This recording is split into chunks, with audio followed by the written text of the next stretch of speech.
Hello my dear friends, welcome back to Saipro. ഓഗസ്റ്റിൽ തുടങ്ങുന്ന സൈപ്രോ കോഴ്സുകൾ ഏതൊക്കെയെന്ന് നമുക്ക് നോക്കാം. എന്താണ് സൈപ്രോയെ മറ്റുള്ള ഇൻസ്റ്റിറ്റ്യൂഷനിൽ നിന്ന് വ്യത്യസ്തമാക്കുന്നത്? ഒന്നാമത്തെ കാര്യം, നമ്മൾ ലൈഫ് സയൻസ് എക്സാമിനേഷൻസിനാണ് പ്രാധാന്യം കൊടുക്കുന്നത്. അതായത് നിങ്ങൾ ചിലപ്പോൾ ബയോകെമിസ്ട്രി പഠിച്ചവരായിരിക്കും, മൈക്രോബയോളജി പഠിച്ചവരായിരിക്കും, ബയോടെക്നോളജി പഠിച്ചവരായിരിക്കും, സുവോളജി, ബോട്ടണി, അതുപോലെ തന്നെ കെമിസ്ട്രിക്കാർക്ക് മിക്ക എക്സാമിനേഷനും ഇപ്പോൾ എഴുതാം. അതായത് മൈക്രോ ആണെങ്കിലും ചിലപ്പോൾ ബയോകെമിസ്ട്രി ആണെങ്കിലും ഒക്കെ എഴുതാം. അപ്പോൾ ഈ ഒരു ഏരിയയിൽ വരുന്ന സ്റ്റുഡൻസ് ഈ ഒരു സബ്ജക്റ്റാണ് നമ്മൾ കോൺസെൻട്രേറ്റ് ചെയ്യുന്നത്. അതുപോലെ തന്നെ ഫുഡ് ടെക്നോളജി. അപ്പോൾ ഈ ഏരിയയിൽ ഫോക്കസ്ഡ് ചെയ്യുന്ന ഫാക്കൽറ്റീസാണ് സൈപ്രോയുടെ ടീച്ചേഴ്സ്. അപ്പോൾ നമ്മുടെ ടീച്ചേഴ്സ് എന്ന് പറയുന്നത് ഹൈലി ക്വാളിഫൈഡ് ആയിട്ടുള്ള ആളുകളാണ്. പിന്നെ ചിലപ്പോൾ ഹൈലി ക്വാളിഫൈഡ് ആയിട്ടുള്ള ആൾക്കാർക്ക് നന്നായി ക്ലാസ് എടുക്കാൻ പറ്റില്ല എന്ന് വരും, അല്ലേ? നിങ്ങൾക്കറിയാലോ. അപ്പോൾ നമ്മുടെ ക്ലാസ്സിലെ ടീച്ചേഴ്സിൻ്റെ പ്രത്യേകത ഹൈലി ക്വാളിഫൈഡ്, അതുപോലെ തന്നെ നന്നായിട്ട് ക്ലാസ് എടുക്കാനും കഴിവുള്ള ആളുകളാണ്. പിന്നെ വേറൊരു കാര്യം, ഇപ്പോൾ നിങ്ങൾക്ക് ഇപ്പോൾ മിക്ക ക്ലാസ്സസും വേറെ ഒക്കെ ഉള്ളവരുടെയൊക്കെ നോക്കുകയാണെങ്കിൽ കാണാം, ജസ്റ്റ് ഒരു സ്ലൈഡ് റീഡിങ് ക്ലാസ്സസ് ആണ്. നമ്മുടെ സ്ലൈഡ് റീഡിങ് ക്ലാസ്സസ് അല്ല, വെൽ എക്സ്പ്ലെയിൻഡ്. നിങ്ങൾ എങ്ങനെയാണ് പഠിച്ചത്, ഇപ്പോൾ നിങ്ങളുടെ MSc അല്ലെങ്കിൽ നിങ്ങളുടെ BSc നിങ്ങൾ യൂണിവേഴ്സിറ്റിയിലൊക്കെ പഠിച്ചവർ എങ്ങനെയാണ്, ചിലപ്പോൾ അവിടെ ടീച്ചേഴ്സ് ക്ലാസ് എടുത്തിട്ടുണ്ടാവില്ല, അല്ലേ? നിങ്ങൾ സെമിനാറൊക്കെ അങ്ങനെയൊക്കെ എടുത്തായിരിക്കും നിങ്ങൾ പഠിച്ചത്, മിക്കയിടത്തും അങ്ങനെയൊക്കെയാണ്.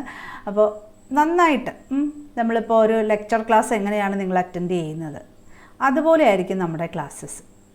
ഇപ്പോൾ നമ്മൾ ഒരു കോഴ്സിന് പഠിക്കുകയാണെങ്കിൽ എന്തൊക്കെ പഠിക്കണം? അതായത് നിങ്ങളിപ്പോൾ MSc മൈക്രോബയോളജിക്കാണ് പഠിക്കണമെങ്കിൽ എന്തൊക്കെ പഠിക്കണം?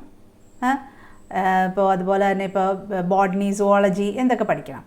അതുപോലെ തന്നെ ആയിരിക്കും നമ്മുടെ കോഴ്സുകൾ ഫുള്ള് നമ്മൾ പഠിക്കും. ഒരു എക്സാം ഓറിയൻറ്റഡ് ആയിട്ട് നമ്മൾ ജസ്റ്റ് അവിടുന്ന് ഇവിടുന്നൊക്കെ പഠിച്ച് എന്താ എക്സാമിനേഷന് വരുന്നത് അത് മാത്രം പഠിച്ച്, അല്ലെങ്കിൽ ചിലപ്പോൾ അത് വരും ചിലപ്പോൾ അത് വരില്ല, അങ്ങനെയല്ല. ഫുള്ള് നിങ്ങൾക്ക് പഠിക്കണം. എന്നാൽ മാത്രമേ നമുക്ക് കാര്യമുള്ളൂ. നമുക്കൊരു ഇപ്പോൾ നിങ്ങളിപ്പോൾ ഒന്നും അറിയില്ല, ചിലപ്പോൾ കറക്ക് കുത്തി ജോലിക്ക് കയറുന്ന ആൾക്കാരുണ്ടാവും, അല്ലേ? അത് നമുക്ക് കാര്യമില്ല. എല്ലാവരും അങ്ങനെ ആവണമെന്നില്ല. നമ്മൾ കഷ്ടപ്പെട്ട് കുറച്ച് സമയമെടുത്ത് നമ്മൾ നന്നായിട്ട് പഠിക്കുക. പഠിക്കുമ്പോഴത്തേക്കും നമ്മൾ ഏറ്റവും ഈസി ആയിട്ടുള്ള ക്വസ്റ്റ്യൻ വരുമ്പോൾ എന്തൊക്കെ പഠിക്കണം അത് ആദ്യം പഠിക്കുക, അല്ലേ? ക്ലാസ്സിൽ പഠിക്കുമ്പോഴത്തേക്കും നമ്മൾ ക്ലാസ് കഴിഞ്ഞിട്ട് എന്താ ചെയ്യേണ്ടത്, ഈസി ആയിട്ടുള്ള കാര്യങ്ങൾ എങ്ങനെ പഠിക്കണം. അത് കഴിഞ്ഞ് കുറച്ച് മീഡിയം ആയിട്ടാണ് നമ്മുടെ എക്സാമിനേഷൻ വരുന്നെങ്കിൽ നമ്മൾ എങ്ങനെ ആയിരിക്കണം അത് അറ്റൻഡ് ചെയ്യേണ്ടത്, അല്ലേ? അതുപോലെ തന്നെ കുറച്ചും കൂടി ടഫായിട്ടുള്ള എക്സാമിനേഷൻ ആണെങ്കിൽ എന്ത് ചെയ്യും, അപ്പോൾ അതേ രീതിയിലായിരിക്കും നമ്മുടെ ക്ലാസ്സസ് വരുന്നത്. അപ്പോൾ ഈസി വന്നാൽ മാത്രം കയറിപ്പോകുന്ന രീതിയല്ല. ഈസി ആണെങ്കിലും മീഡിയം ആണെങ്കിലും കുറച്ച് ബുദ്ധിമുട്ടുള്ള എക്സാമിനേഷൻ ആണെങ്കിലും നമുക്കത് ഫേസ് ചെയ്യാൻ പറ്റണം. അപ്പോൾ അതുപോലെയാണ് സൈപ്രോയുടെ ക്ലാസ്സസ് വരുന്നത്.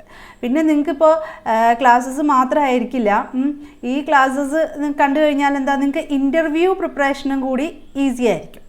ഓക്കെ, ഇപ്പോൾ നിങ്ങൾക്ക് ലിസ്റ്റിൽ കയറി കഴിഞ്ഞാൽ ഇൻ്റർവ്യൂവിന് വേറെ എക്സ്ട്രാ ലൈവ് ക്ലാസ്സസ് ഉണ്ടാവും. ഓക്കെ, അപ്പോൾ നമ്മുടെ ക്ലാസ്സിൽ പഠിക്കുന്ന ആളുകൾക്ക്.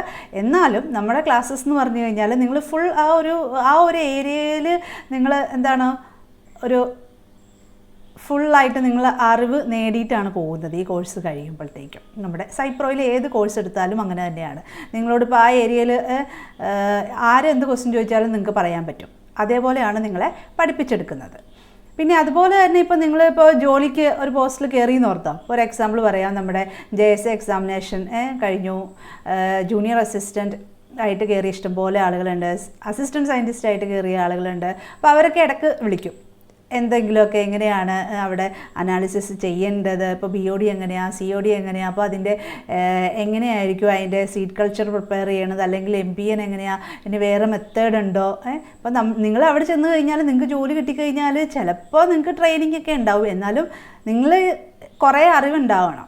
ഓക്കെ, ഇപ്പോൾ ഫുഡ് സേഫ്റ്റി ഓഫീസർ ആണെങ്കിലും കുറേ കാര്യങ്ങളൊക്കെ നിങ്ങൾ ആ ഒരു സബ്ജക്റ്റ് ഫുള്ള് പഠിക്കണം. അല്ലെങ്കിൽ അവിടെ ചെന്ന് കഴിയുമ്പോഴത്തേക്കും വേറെ ആരും, അല്ലെങ്കിൽ എപ്പോഴും ആരെങ്കിലുമൊക്കെ നിങ്ങൾ ഡിപ്പെൻഡ് ചെയ്യേണ്ടി വരും.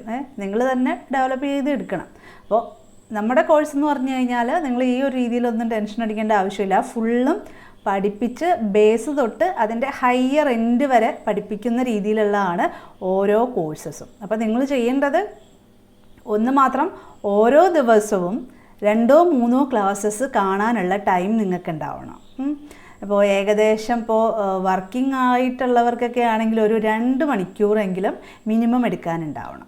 അതുപോലെ നോട്ട്സ് പ്രിപ്പയർ ചെയ്യാനും റിവിഷൻ ചെയ്യാനുമൊക്കെയുള്ള ടൈം നിങ്ങൾ കണ്ടെത്തണം. എന്നാൽ മാത്രമേ നമുക്ക് നന്നായിട്ട് പഠിക്കാൻ പറ്റുള്ളൂ. ഇപ്പോൾ ഒരു ദിവസം 2 മണിക്കൂർ മാത്രം, ഇപ്പോൾ വർക്കിംഗ് ആയിട്ടുള്ള ആൾക്കാർക്ക് 1 മണിക്കൂറോ 2 മണിക്കൂറോ ഒക്കെ എടുത്താൽ പോലും നമുക്ക് പഠിച്ചെത്താൻ പറ്റും. പക്ഷേ എല്ലാ ദിവസവും നിങ്ങൾ ടൈം കണ്ടെത്തണം പഠിക്കാനായിട്ട്. ഇനി വർക്കിംഗ് അല്ലാത്ത ആൾക്കാർക്കാണെങ്കിൽ ഇഷ്ടംപോലെ ടൈമുണ്ട്, പേടിക്കുകയേ വേണ്ട അല്ലേ.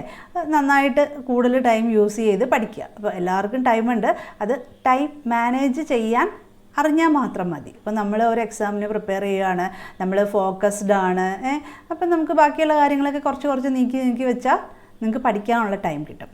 അപ്പോൾ ഓരോരുത്തർക്കും ഇപ്പോൾ നമ്മുടെ ക്ലാസ്സിൽ ഓരോ സ്റ്റുഡൻസിനും ഇൻഡിവിജ്വൽ കെയറിംഗ് ആണ് കൊടുക്കുന്നത്. ഓരോരുത്തർക്കും അവരുടെ ഏരിയ, ഇപ്പോൾ നിങ്ങൾ ഏതാണ് സബ്ജക്റ്റ് പഠിച്ചത്, നിങ്ങൾക്ക് എത്രത്തോളം അറിയാം, ഇപ്പോൾ നിങ്ങൾ ജോലിക്ക് പോകുന്ന ആൾക്കാരാണോ ഇനി വീട്ടിലിരുന്ന് പഠിക്കുന്ന ആൾക്കാരാണോ, അതനുസരിച്ചാണ് ഓരോരുത്തർക്കുമുള്ള സ്റ്റഡി പ്ലാനുകൾ കൊടുക്കുന്നത്. അപ്പോൾ അത് എല്ലാവർക്കും കൂടെ ഒറ്റയടിക്ക് ഒരേ സ്റ്റഡി പ്ലാൻ അല്ല, ഓരോരുത്തർക്കും ഡിഫറൻ്റ് ആയിട്ടുള്ള സ്റ്റഡി പ്ലാനാണ്. അവർക്ക് എങ്ങനെ പഠിച്ചു വരാൻ പറ്റും? ഓക്കെ, അപ്പോൾ നിങ്ങൾ ചിലപ്പോൾ MScക്ക് ചിലപ്പോൾ മാർക്ക് കുറവുള്ള ആൾക്കാരായിരിക്കും, ചിലപ്പോൾ കൂടുതലുള്ള ആൾക്കാരായിരിക്കും. അതൊന്നും ഒരു പ്രശ്നവുമില്ല. നിങ്ങൾക്ക് ഓരോരുത്തർക്കും ഇൻഡിവിജ്വൽ കെയറിങ് കിട്ടുമ്പോഴത്തേക്കും നിങ്ങൾക്ക് പഠിച്ചെടുക്കാൻ പറ്റും. അപ്പോൾ എല്ലാ ദിവസവും പഠിക്കണം, കൃത്യമായ ഫോളോ അപ്പ് ഉണ്ടാവും, അതനുസരിച്ച് നിങ്ങൾ റെസ്പോണ്ട് ചെയ്യണം. പിന്നെ ഇടയ്ക്ക് നമ്മൾ ലൈവ് അസസ്മെൻ്റ് ഉണ്ടാവും. ഓക്കെ, അതുപോലെ തന്നെ എക്സാമിനേഷൻ എടുക്കുന്ന ടൈമും അല്ലാത്ത സമയത്തൊക്കെ റിവിഷൻ ക്ലാസ്സസും ഉണ്ടാവും. ഓക്കെ, നിങ്ങളോട് ക്വസ്റ്റ്യൻ ചോദിക്കുന്നതും അതുപോലെ തന്നെ നമ്മൾ ഗ്രൂപ്പായിട്ട് ക്വസ്റ്റ്യൻ ആൻസർ ഡിസ്കഷൻ ചെയ്യുന്ന കാര്യങ്ങളെല്ലാം തന്നെ നമ്മുടെ ഈ പാക്കേജിലുണ്ടാവും. അപ്പോൾ നന്നായിട്ട് പഠിക്കുക, പഠിക്കാനായിട്ട് സമയം കണ്ടെത്തുക, അത് മാത്രമാണ് നിങ്ങൾക്ക് വേണ്ടത്. ബാക്കി എല്ലാ കാര്യങ്ങളും ഞങ്ങൾ തന്നെ പ്രൊവൈഡ് ചെയ്യും. ഓക്കെ, ക്ലാസ്സസ് നമ്മളിപ്പോൾ ഒരു ടോപ്പിക്കിന് നിങ്ങൾ പഠിക്കണമെങ്കിൽ തന്നെ നിങ്ങൾക്ക് ഒരു ബുക്ക് മാത്രം റെഫർ ചെയ്താൽ പോരാ അല്ലേ, പല ബുക്കുകൾ വേണം ഒരു ഏരിയയിൽ തന്നെ. അപ്പോൾ നമുക്ക് ഇത്രയും നാളിപ്പോൾ PSC ഇപ്പോൾ ഇഷ്ടംപോലെ നമ്മൾ ലൈഫ് സയൻസിൻ്റെ തന്നെ എക്സാമിനേഷന് കോച്ചിങ് കൊടുത്തതുകൊണ്ട് ഇപ്പോൾ ക്വസ്റ്റ്യൻ തന്നെ ഏത് ഏരിയയിൽ നിന്ന് വരുമെന്ന് നമുക്കറിയാം. ഇപ്പോൾ നമ്മുടെ മൈക്രോബയോളജിയുടെ ഈ കഴിഞ്ഞ എക്സാമിന് തന്നെ നമ്മുടെ MCQs എന്നുള്ള ക്വസ്റ്റ്യൻസാണ് കുറേ അതേപോലെ തന്നെ വന്നത്. ഓക്കെ, അപ്പോൾ സ്റ്റുഡൻസ് ആണെങ്കിൽ തന്നെയും അവർക്ക് എളുപ്പമായിരുന്നു, എക്സാമിനേഷൻ വളരെ എളുപ്പമായിരുന്നു, വളരെ ഒരു ഈസി മോഡ് എക്സാമിനേഷൻ ആയിരുന്നു മൈക്രോബയോളജിയുടെ, അല്ലെങ്കിൽ ഒരു മോഡറേറ്റ് ടഫ് ആയിരുന്നില്ല. അപ്പോൾ എല്ലായ്പ്പോഴും നമുക്കിങ്ങനെ ഈസി മോഡായിരിക്കില്ല, നമുക്കിപ്പോൾ പല ഓക്കെ, അപ്പോൾ അത് ക്വസ്റ്റ്യൻ ഇടുന്നവരുടെ ഇതനുസരിച്ചായിരിക്കും എളുപ്പമായിരിക്കണോ ബുദ്ധിമുട്ടായിരിക്കണോ എന്നൊക്കെ ഉള്ളത്. അപ്പോൾ ഇതാണ് നമ്മുടെ സൈപ്രോയുടെ പ്രത്യേകതകൾ. അപ്പോൾ നമുക്ക് ഏതൊക്കെ കോഴ്സസ് ആണ് ഉള്ളതെന്ന് നോക്കാം. Senior scientific assistant physiology, MSc zoology, അതുപോലെ തന്നെ സുവോളജിക്ക് ഇക്വലൻസി ഉള്ളവർക്കാണ് ഈ പോസ്റ്റിന് അപ്ലൈ ചെയ്യാൻ പറ്റുക. അതിൻ്റെ ആപ്ലിക്കേഷനൊക്കെ കഴിഞ്ഞു പോയി, ഓൾറെഡി അപ്ലൈ ചെയ്തവരാണ് കോഴ്സിന് വരേണ്ടത്. ഓക്കെ, അപ്പോൾ സുവോളജിക്ക് ഇക്വലൻസി ചിലപ്പോൾ മറൈൻ ബയോളജി, ചിലപ്പോൾ ചില ബയോടെക്നോളജിക്കാർക്കൊക്കെ ഇക്വലൻസി കിട്ടിയവരുണ്ടാവും, അവർക്കൊക്കെ പഠിക്കാം. ഓക്കെ, ഇപ്പോൾ ഇക്വലൻസി ചിലവർ ഓൾറെഡി അപ്ലൈ ചെയ്തവരുണ്ടെങ്കിൽ വേറെ സബ്ജക്റ്റുകാർ നിങ്ങൾക്ക് ഇക്വലൻസി കിട്ടാൻ സാധ്യതയുണ്ടോ എന്ന് ചെക്ക് ചെയ്യുക. ഇക്വലൻസി കിട്ടും, നിങ്ങളുടെ സബ്ജക്റ്റ് സിമിലാരിറ്റി എത്രത്തോളം നിങ്ങളുടെ സബ്ജക്റ്റ് സിമിലാരിറ്റി ഉണ്ടെന്നനുസരിച്ച് നോക്കിയിട്ട് ഇക്വലൻസി കിട്ടും. കുറച്ച് ബുദ്ധിമുട്ടാണ്, നിങ്ങളത് ട്രൈ ചെയ്യുക. അപ്പോൾ നമ്മുടെ സീനിയർ സയൻറ്റിഫിക് അസിസ്റ്റൻറ്റ് ഫിസിയോളജി ക്ലാസ്സുകൾ സ്റ്റാർട്ട് ചെയ്യുന്നത് August 1 മുതൽ ക്ലാസ് തുടങ്ങും. അപ്പോൾ റെക്കോർഡഡ് ലെക്ചർ ക്ലാസ്സസ് ആണ്, ഇടയ്ക്ക് ലൈവ് ക്ലാസ്സസ് ഉണ്ടാവും, പിന്നെ നിങ്ങൾക്ക് ലൈവ് അസസ്മെൻ്റ് ഉണ്ടാവും, പിന്നെ നിങ്ങൾക്ക് റീഡബിൾ നോട്ട്സ് MCQs ഒക്കെ ഉണ്ടാവും. ഇപ്പോൾ MCQs ഒക്കെ എങ്ങനെയാണ് ചെയ്യേണ്ടതെന്നൊക്കെ പറഞ്ഞു തരും. പിന്നെ മോക്ക് ടെസ്റ്റും മോഡൽ എക്സാമിനേഷനും ഒക്കെ ഉണ്ടാവും. എപ്പോൾ വേണമെങ്കിലും നിങ്ങൾക്ക് ക്വസ്റ്റ്യൻ, അതായത് എന്ത് ഡൗട്ട് ഉണ്ടെങ്കിലും നിങ്ങൾക്ക് വേണമെങ്കിൽ ചോദിക്കാം. ഓക്കെ, അതിൻ്റെ ആൻസർ പറഞ്ഞു തരും. അത് ഇപ്പം തൊട്ടല്ല, നിങ്ങൾ തുടങ്ങുന്നത് തൊട്ട് എക്സാമിനേഷൻ വരെ ഉണ്ടാവും ഡൗട്ട് ക്ലിയറിങ്, എപ്പോൾ വേണമെങ്കിലും നിങ്ങൾക്ക് ചോദിക്കാം. ഓക്കെ, ഇനി നമ്മുടെ അടുത്ത കോഴ്സ് എന്ന് പറയുന്നത് സുവോളജിക്കാർക്ക് വേണ്ടിയിട്ടുള്ളതാണ്. അതായത് ഫിസിയോളജി, സയൻറ്റിഫിക് ഓഫീസറിനും അതുപോലെ തന്നെ ഫിസിയോളജി രണ്ടിനും പ്രിപ്പയർ ചെയ്യുന്നവർ മിക്കവർക്കും MSc സുവോളജിക്കാർക്ക് അപ്ലൈ ചെയ്യാൻ പറ്റിയ ഒരു പോസ്റ്റായിരുന്നു അല്ലേ ഇത് രണ്ടും. അപ്പോൾ രണ്ടിനും കൂടി പ്രിപ്പയർ ചെയ്യുന്നവർക്ക് ഒരു കോംബോ പാക്കേജ്, ഇതെല്ലാം അപ് ടു എക്സാമിനേഷൻ വരെ ആയിരിക്കും എല്ലാ ക്ലാസ്സസും കേട്ടോ. സൈപ്രോ പ്രൊവൈഡ് ചെയ്യുന്ന ക്ലാസ്സസുകൾ അപ് ടു എക്സാമിനേഷൻ വരെ ആയിരിക്കും, കേരള PSCയുടെ എല്ലാ ക്ലാസ്സസും തന്നെ. അപ്പോൾ ഫിസിയോളജി, സീനിയർ സയൻറ്റിഫിക് അസിസ്റ്റൻറ്റും സയൻറ്റിഫിക് ഓഫീസർ ബയോളജിയും കോംബോ ക്ലാസ്സുകൾ രണ്ടിനും കൂടെ ഒന്നിച്ച് പ്രിപ്പയർ ചെയ്യാം.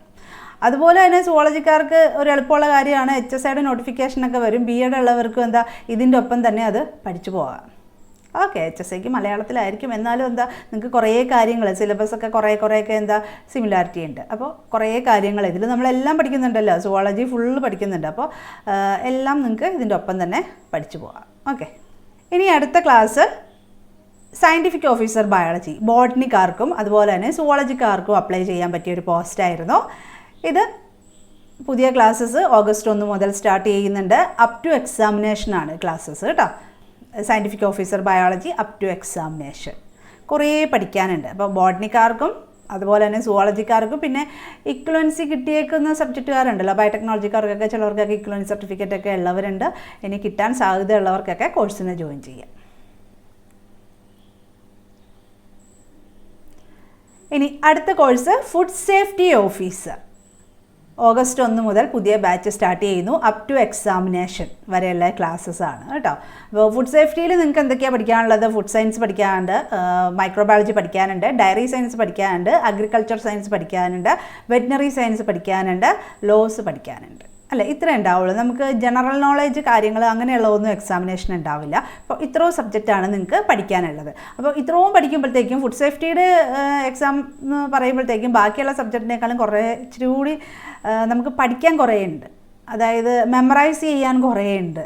ഇപ്പോൾ ഫുഡിലാണെങ്കിലും ഡയറിയിലാണെങ്കിലും ഒക്കെ കുറേ കാര്യങ്ങൾ പെർസെൻറ്റേജും കാര്യങ്ങളൊക്കെ ഓർത്ത് വെക്കാനുള്ളതുണ്ട്. അപ്പോൾ ഇതിൽ എപ്പോഴും ഒരു കൺഫ്യൂഷൻ. എക്സാം ഇപ്പോൾ നേരത്തെ എക്സാമിനേഷൻ എഴുതിയവർക്ക് അറിയാം. അപ്പോൾ ഫുഡ് സേഫ്റ്റി 2020 എക്സാമിനേഷൻ ഒക്കെ എഴുതിയവർ അവർക്കറിയാൻ പറ്റും എത്രത്തോളം കോംപ്ലിക്കേറ്റഡ് എക്സാമിനേഷൻ ആയിരുന്നു ഇതെന്ന്.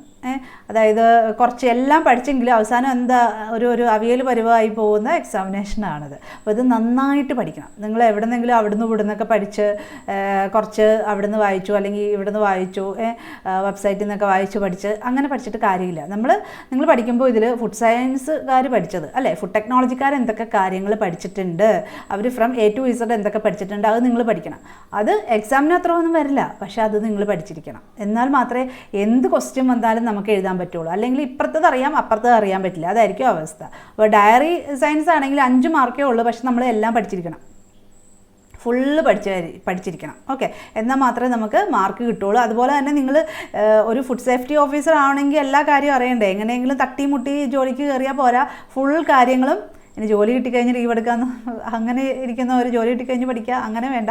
നന്നായിട്ട് നിങ്ങൾ പരിശ്രമിക്കുക. ഓക്കെ, നിങ്ങൾ നന്നായിട്ട് നിങ്ങൾക്കൊരു ഫുൾ അറിവ് സമ്പാദിക്കുക. അപ്പോൾ നിങ്ങൾ ഓർക്കുക, ഇത്ര അറിവുള്ള ആൾക്കാരെ വേണം ഫുഡ് സേഫ്റ്റി ഓഫീസറായിട്ട് അവർക്ക് കിട്ടേണ്ടത് അല്ലേ. ആ രീതിയിൽ നിങ്ങളെ സെറ്റപ്പ് ആക്കുക, കുറച്ച് ഹയർ ലെവലിലേക്ക് ആക്കുക. അല്ലാതെ എങ്ങനെയെങ്കിലും എനിക്ക് എക്സാമിന് കയറി പറ്റിയാന്നല്ല, അവർക്ക് നല്ല ക്വാളിറ്റി ഉള്ള ഒരാളെ കിട്ടണമെങ്കിൽ എന്നെ എടുക്കണം അല്ലേ. ആ രീതിയിൽ വേണം നിങ്ങൾ പഠിക്കാനായിട്ട്. മനസ്സിലായല്ലോ. അപ്പോൾ വെറ്റിനറി സയൻസ് ആ രീതിയിൽ ഫുള്ള് പഠിച്ചെടുക്കണം. ഫുഡ് സേഫ്റ്റിക്ക് പിന്നെ ഏതാണ് ഫുഡ് സയൻസ് പഠിക്കണം, ഡയറി സയൻസ് പഠിക്കണം, അഗ്രികൾച്ചർ സയൻസ് പഠിക്കണം, പിന്നെ ലോസൊക്കെ നമ്മൾ കുറച്ച് ബുദ്ധിമുട്ടാണെങ്കിലും നമുക്ക് സ്കോർ ചെയ്യാൻ എളുപ്പമുള്ള ഒരു ഏരിയ ആണ്. ജസ്റ്റ് നമ്മളൊന്ന് പഠിച്ച് പോയാൽ മതി. ലോസ് ഡയറക്റ്റ് ആയിട്ടുള്ള ക്വസ്റ്റ്യൻസ് ഒക്കെ വരുള്ളൂ, സ്റ്റേറ്റ്മെൻറ്റ് ടൈപ്പ് ക്വസ്റ്റ്യൻസ്. അതിൽ നിന്ന് ഡീവിയേറ്റ് ചെയ്യാനുള്ള ഒന്നുമില്ലല്ലോ കറക്റ്റായിട്ട്. ഇപ്പോൾ ഫുഡ് സേഫ്റ്റി ഓഫീസറിന് പഠിച്ചു തുടങ്ങാത്തവർ നന്നായിട്ട് പഠിക്കാം. ഓക്കെ, ഇനി അടുത്ത കോഴ്സസാണ് GATE life science. Classes start ചെയ്യുന്നത് ഓഗസ്റ്റ് 8 മുതലാണ്. അപ്പോൾ ഗേറ്റ് എന്ന് പറയുമ്പോഴത്തേക്കും എല്ലാവർക്കും, അതായത് എല്ലാവരും PSC ചിലപ്പോൾ പഠിക്കുന്ന ആൾക്കാർക്ക് ചിലപ്പോൾ അത്രയ്ക്ക് അറിയണ്ടാവില്ല. എപ്പോഴും റിസർച്ച് ഇഷ്ടപ്പെടുന്ന ആൾക്കാരായിരിക്കും അല്ലേ. കുറച്ചും കൂടി ഹയർ M.Techന് പഠിക്കണം, അല്ലെങ്കിൽ ചിലവർക്ക് BSc ഉള്ളവർക്കും ഗേറ്റ് എഴുതാം. MSc ചില ഇൻസ്റ്റിറ്റ്യൂഷനിലൊക്കെ അഡ്മിഷൻ കിട്ടുന്നതിന് എന്താ ഗേറ്റ് സ്കോർ വേണം. ഓക്കെ, അതുപോലെ തന്നെ നമുക്ക് ഇപ്പോൾ ഒരു പ്രോജക്റ്റ് അസിസ്റ്റൻ്റൊക്കെ വിളിക്കുമ്പോഴെന്താ നിങ്ങൾ ശ്രദ്ധിച്ചിട്ടില്ലേ, ഡിസൈറബിൾ ക്വാളിഫിക്കേഷൻ എന്നുള്ളതിൽ വെച്ചേക്കുന്നത് എന്താണ്, ഗേറ്റ് നെറ്റ് ഒക്കെ ക്വാളിഫൈഡ് ആയിരിക്കണം. അപ്പോൾ നിങ്ങൾക്ക് അവിടെ ചെല്ലുമ്പോഴത്തേക്കും ഇപ്പോൾ ചിലവർക്ക് വേറെ എന്തെങ്കിലും രീതിയിലൊക്കെ റിക്രൂട്ട്മെൻറ്റ് കയറി കഴിഞ്ഞാലും നിങ്ങൾക്ക് ഇപ്പോൾ നിങ്ങളുടെ പ്രോജക്റ്റിന് ചിലപ്പോൾ ലോ സ്കെയിലായിരിക്കും. അതിന് ചില ഏജൻസി ഫണ്ട് അനുവദിക്കണമെങ്കിലും നിങ്ങൾക്ക് നെറ്റോ അല്ലെങ്കിൽ ഗേറ്റോ സ്കോറൊക്കെ വേണം. ഗേറ്റ് നെറ്റ് ഉണ്ടാവണം, അല്ലെങ്കിൽ ഗേറ്റ് സ്കോറൊക്കെ വേണം. പിന്നെ ഗേറ്റ് ഉണ്ടെങ്കിൽ ചില ഇൻസ്റ്റിറ്റ്യൂഷനിൽ PhDക്ക് ജോയിൻ ചെയ്യാം. അതുപോലെ തന്നെ ഇപ്പോൾ നിങ്ങൾ പ്രൈവറ്റ് സെക്ടറിൽ ജോലി അന്വേഷിക്കുന്ന ആൾക്കാരാണെങ്കിൽ ഇപ്പോൾ നമുക്ക് biotechnology, biochemistry, microbiology, food technology, botany, zoology, കുറച്ച് റിസർച്ച് ഓറിയൻറ്റഡ് ആയിട്ടുള്ള സ്റ്റുഡൻസ്, നിങ്ങൾ ആ രീതിയിൽ ജോലി നോക്കുന്ന ആൾക്കാരാണെങ്കിലും ഗേറ്റ് സ്കോർ ഉണ്ടെങ്കിൽ എളുപ്പമായിരിക്കും. ഓക്കെ, അപ്പോൾ ഇതിൽ നിങ്ങൾക്ക് ഫ്ലെക്സിബിൾ പാക്കേജസ് ആണ് നൽകുന്നത്. അപ്പോൾ നിങ്ങളുടെ സബ്ജക്റ്റ് ഏതാണ്, നിങ്ങൾക്ക് ഏത് പഠിക്കണം എന്നറിയണമെങ്കിൽ നിങ്ങൾ ഈ 9048900054 24 വിളിച്ച് ചോദിച്ചാൽ മതി. ഈസിയാണ്. നമ്മൾ CSER കിട്ടുന്നതിനേക്കാളും ഈസിയാണ് ഗേറ്റ്. ഓക്കെ, അപ്പോൾ നിങ്ങൾ നേരത്തെ എഴുതിയവർക്ക് അറിയാൻ പറ്റും. നമുക്ക് കുറച്ച് കോമൺ ആയിട്ട് കുറച്ച് കാര്യങ്ങൾ പഠിക്കാനുണ്ട്. പിന്നെ നിങ്ങൾക്ക് ഇഷ്ടമുള്ള സബ്ജക്റ്റ് ചൂസ് ചെയ്യാം. മൈക്രോബയോളജിയോ ബയോകെമിസ്ട്രിയോ ഫുഡ് ടെക്നോളജിയോ സുവോളജി ബോട്ടണി ഏത് വേണമെങ്കിലും ചൂസ് ചെയ്യാം. ഓക്കെ, ആ രീതിയിൽ ഡീപ്പായിട്ട് പഠിച്ചു കഴിഞ്ഞാൽ ഗേറ്റ് സ്കോർ നല്ല ഹൈ സ്കോർ കിട്ടാനായിട്ട് വളരെ എളുപ്പമാണ് കേട്ടോ. നന്നായിട്ട് പഠിച്ചാൽ മതിയാവും. എല്ലാ മെറ്റീരിയലും നമ്മൾ പ്രൊവൈഡ് ചെയ്യും. നിങ്ങൾക്ക് റീഡബിൾ നോട്ട്സും അതുപോലെ തന്നെ പ്രീവിയസ് ഇയർ ക്വസ്റ്റ്യൻ ഡിസ്കഷനും എല്ലാം ഉണ്ടാവും. അപ്പോൾ ഗേറ്റിൻ്റെ പാക്കേജ് വരുന്നത് നിങ്ങൾക്ക് 6 months അല്ലെങ്കിൽ 1 year ആ രീതിയിലാണ് ഗേറ്റ് ലൈഫ് സയൻസിൻ്റെ പാക്കേജ് വരുന്നത്. ഓക്കെ, അപ്പോൾ നമ്മൾ CSIR ലൈഫ് സയൻസ് ഉടനെ സ്റ്റാർട്ട് ചെയ്യും. അത് മിക്കവാറും ഒരു November December ഉണ്ടാവുള്ളൂ ഈ ഇയർ എൻഡിൽ കേട്ടോ. അപ്പോൾ അതിൻ്റെ കോഴ്സിൻ്റെ വർക്കുകളൊക്കെ നടന്നുകൊണ്ടിരിക്കുകയാണ്. അപ്പോൾ അത് ഡിസംബറോ നവംബർ ഈ ഇയർ എൻഡിൽ CSIR ലൈഫ് സയൻസ് സ്റ്റാർട്ട് ചെയ്യും. പിന്നെ നമുക്കുള്ളത് set exams, botany, zoology, biotechnology ഈ 3 സബ്ജക്റ്റിൻ്റെ സെറ്റ് എക്സാമിൻ്റെ കോച്ചിങ് ഉണ്ട്. അതായത് നിങ്ങൾക്ക് സെറ്റ് കിട്ടിക്കഴിഞ്ഞാൽ എന്താ, നിങ്ങൾക്ക് HSI എഴുതാം. HSI ഇപ്പോൾ പുതിയ നോട്ടിഫിക്കേഷൻ ഉടനെ വരുമെന്നൊക്കെ പറയുന്നുണ്ട്. അപ്പോൾ HSA HSST അല്ലേ, നിങ്ങൾക്ക് BEd വേണം. MSc അതുപോലെ തന്നെ BEd ഉള്ളവർക്കാണ് സെറ്റ് എഴുതാൻ പറ്റുന്നത് അല്ലേ. സെറ്റ് ഇപ്പോൾ എല്ലാ വർഷവും 2 ടൈമിലുണ്ട്. അതായത് ജൂലൈ ഒരു എക്സാമിനേഷൻ ഇപ്പോൾ ജസ്റ്റ് കഴിഞ്ഞോളൂ. ജൂലൈ പിന്നെ അതുപോലെ തന്നെ ജാനുവരി ഫെബ്രുവരി ഏതെങ്കിലും ഒരു മാസങ്ങളിൽ ആണ് സെറ്റ് എക്സാമിനേഷൻ വരുന്നത്. ഒരു ഇയറിൽ 2 ടൈമുണ്ട്. ഇപ്പോൾ നമ്മൾ CSIR ഒക്കെ പോലെ. ഗേറ്റ് ആകെ ഒറ്റ ടൈമുള്ളൂ.